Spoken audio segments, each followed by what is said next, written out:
अब जाकर के जब पूरी आवाम तैयार हो गई है कि अब हम लोग 5 करोड़ लोग मिल करके इजराइल के तेल अवीव पर कूच कर देंगे, तो अब अरब देश आज बोला है कि अगर ईरान की तरफ आंख उठाने की भी देखने की हिम्मत की तो ठीक नहीं होगा।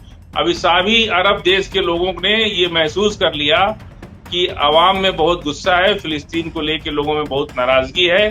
अगर हमने ईरान का साथ नहीं दिया या फिलिस्तीन का साथ नहीं दिया तो हमारा भी तख्ता पलट हो सकता है, क्योंकि इजराइल के पास अब कुछ बचा नहीं। यहां तक कि उनका आयरन डोम को कंट्रोल करने वाला कोई जवान भी नहीं बचा। उनके पास गोले खत्म हो गए, वो मिसाइलों को रोक नहीं पा रहे। इंटरनल और एक्सटर्नल दोनों तरफ से बहुत दबाव है उनके ऊपर, और उनको अब जंगबंदी करना ही करना है। इजराइल कह चुका कि जंगबंदी होगी, अमेरिका कह चुका जंगबंदी होगी, लेकिन हमास कह रहा है कि कल बताएंगे। कुल मिला के जंगबंदी होगी।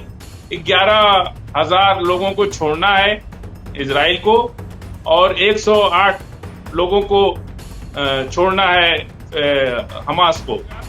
अब मैंने कहा था कि एक हफ्ता रुकिए, अच्छे दिन आने वाले हैं।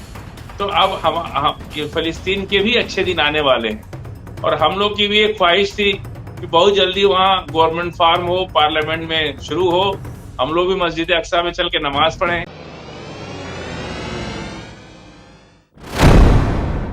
आदाब, मैं हूं मुमताज आलम रिजवी और मैं बात करूंगा इस वक्त इजराइल के वजीर आजम बेंजामिन नेतन्याहू की, और मैं बात करूंगा वो 3 मुल्क जहां अमरीकी सदर डोनाल्ड ट्रंप ने दौरा किया।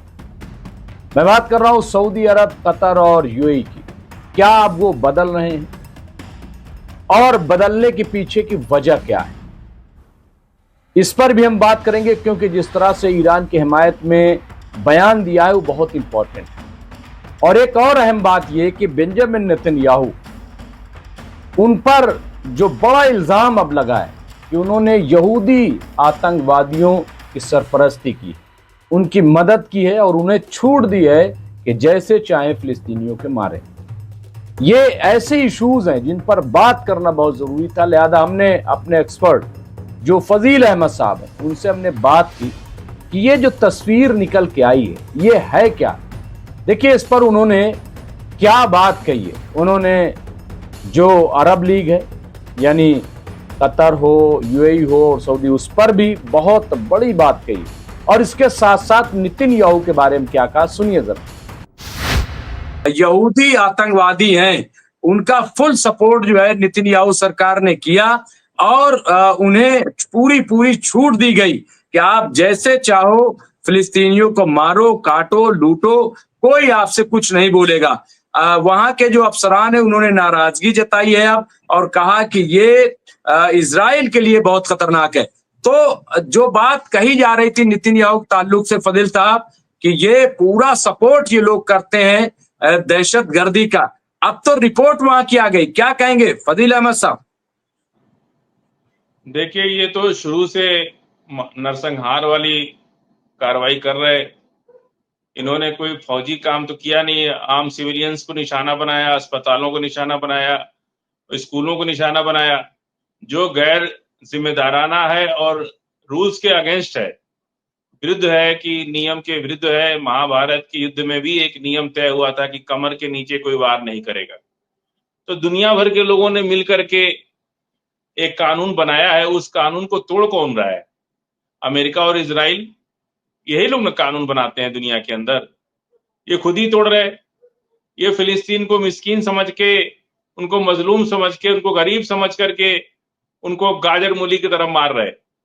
उनको इंसान समझ ही नहीं रहे। पूरी दुनिया में एक मैसेज चला गया कि दुनिया में कोई भी अगर गरीब है, मिस्कीन है, यतीम है, तो उसका पूछने वाला कोई नहीं है। ये मैसेज पूरी दुनिया में गया। दुनिया में 2 बिरादरी काम करती है, एक राजशाही बिरादरी और एक जनता बिरादरी। ये राजशाही बिरादरी कहने को इजराइल में लोकतंत्र है, लेकिन पूरी दुनिया में किसी ने भी नेतन्याहू को केवल बातें की, किसी ने रोकने की या सही तरीके से समझाने की या धमकाने की कोशिश नहीं की। अब जाकर के जब पूरी आवाम तैयार हो गई है कि अब हम लोग 5 करोड़ लोग मिल करके इजराइल के तेल अवीव पर कूच कर देंगे। तो अब अरब देश आज बोला है कि अगर ईरान की तरफ आंख उठाने की भी देखने की हिम्मत की तो ठीक नहीं होगा। ये आज बोला है। इतनी देर कर दी, इतनी देरी से ये आवाज उठी जब 55,000 लोग 19,000 बच्चे मर गए पिछले 18-20 महीने में, तब ये आवाज उठी। आज ईरान की अपनी ताकत है, लेकिन अवाम का गुस्सा, अभी सभी अरब देश के लोगों ने ये महसूस कर लिया कि अवाम में बहुत गुस्सा है, फिलिस्तीन को लेकर लोगों में बहुत नाराजगी है। अगर हमने ईरान का साथ नहीं दिया या फिलिस्तीन का साथ नहीं दिया तो हमारा भी तख्ता पलट हो सकता है। ये सिचुएशन देखने के बाद अरब जगत के लोगों ने अपना नजरिया बदला और आज सिरे से अमेरिका और इजराइल दोनों से कह दिया कि ईरान की तरफ देखने की भी हिम्मत मत करना। ये जी मुमताज। इसके साथ साथ हमने फदील अहमद साहब से ये भी मालूम किया कि जिस तरह अभी हमास के साथ जंगबंदी की बात अमेरिका कर रहा है और इसका ऐलान भी हो सकता है, इसके साथ साथ अमेरिका ईरान से भी बातचीत कर रहा है ताकि जंग के बजाय एक अमन का रास्ता निकाला जा सके और वो भी बहुत करीब है। ऐसे में नेतन्याहू का हॉस्पिटलाइज्ड हो जाना क्या मानी रखता है, इस पर भी हमने फदील अहमद साहब से पूछा कि आखिर इसकी वजह क्या है, इसके पीछे कौन सी वजह हो सकती है, क्या टाइमिंग माने नहीं रखती। देखिए इस पर फदील अहमद साहब ने क्या कहा। देखिए, अब मैंने कहा था कि एक हफ्ते के अंदर, क्योंकि इजराइल के पास अब कुछ बचा नहीं, यहां तक कि उनका आयरन डोम को कंट्रोल करने वाला कोई जवान भी नहीं बचा। उनके पास गोले खत्म हो गए, वो मिसाइलों को रोक नहीं पा रहे। इंटरनल और एक्सटर्नल दोनों तरफ से बहुत दबाव है उनके ऊपर और उनको अब जंगबंदी करना ही करना है। अब तो देखिए, इजराइल कह रहा है कि जंगबंदी करेंगे, अमेरिका कह रहा है कि जंगबंदी करेंगे, लेकिन हमास कह रहा है कि कल बताएंगे। अब देखिए कि गेंद किसके पाले में जा चुकी है। ये आप इस सिचुएशन को समझ सकते हैं कि सिचुएशंस कहां है, कौन भारी पड़ा, कौन बीस पड़ा। आज हमास कह रहा है कि कल बताएंगे जंगबंदी होगी कि नहीं होगी। इजराइल कह चुका कि जंगबंदी होगी, अमेरिका कह चुका जंगबंदी होगी, लेकिन हमास कह रहा है कि कल बताएंगे। कुल मिला के जंगबंदी होगी। 11,000 लोगों को छोड़ना है इजराइल को और 108 लोगों को छोड़ना है हमास को। तो ये मसौदा तैयार हुआ है और संख्या कुछ आगे पीछे हो सकती है। फिरोज भाई कुछ मोबाइल निकाल लिए, तो संख्या कुछ आगे पीछे हो सकती है, लेकिन दोनों लोग अपने अपने बंदों को छोड़ने के लिए राजी हो गए और लड़ाई 60 दिन के लिए बंद होगी। 60 दिन बहुत दिन होता है। मुझे उम्मीद है कि इन 60 दिनों के अंदर वो सारी गिले शिकवे दूर होने चाहिए और आगे कम से कम कोई इस तरह की बात ना हो और हमास ये कोशिश करेगा।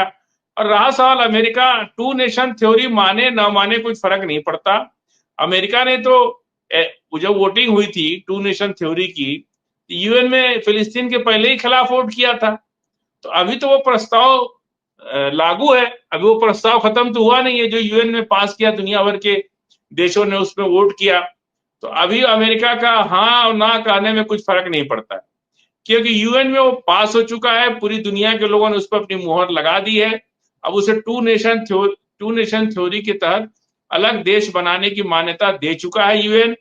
अब उसमें अरब देश और यूरोपीय यूनियन के देश मिल करके उसको टू नेशन थ्योरी के हिसाब से फिलिस्तीन को अलग राष्ट्र बनाने के लिए पहल करेंगे और दुनिया भर के लोग, जो यूरोपीय यूनियन कंट्री है और भी लोग है, अरब देश है, ये सभी लोग जो है उसको मान्यता देंगे, देश की मान्यता देंगे और हमास वहां कंट्रोल करेगा। अब मैंने कहा था कि एक हफ्ता रुकिए, अच्छे दिन आने वाले हैं। तो अब हम फिलिस्तीन के भी अच्छे दिन आने वाले हैं और हम लोग की भी एक ख्वाहिश थी कि बहुत जल्दी वहां गवर्नमेंट फार्म हो, पार्लियामेंट में शुरू हो, हम लोग भी मस्जिद अक्सा में चल के नमाज पढ़ें। हम तीनों लोगों ने वादा किया एक दूसरे से कि हमारी ख्वाहिश है कि हम लोग मस्जिद अक्सा में नमाज पढ़ें और इंशाअल्लाह बहुत जल्दी वो दिन देखने को मिले, हम लोग इंशाअल्लाह, चले और इंशाअल्लाह। वहां मस्जिद अक्सा में नमाज पढ़े। तो नाज़रीन, हम बातचीत कर रहे थे फजील अहमद साहब से, जो हमारे एक्सपर्ट हैं, कि ये पूरा जो मामला है वो है क्या।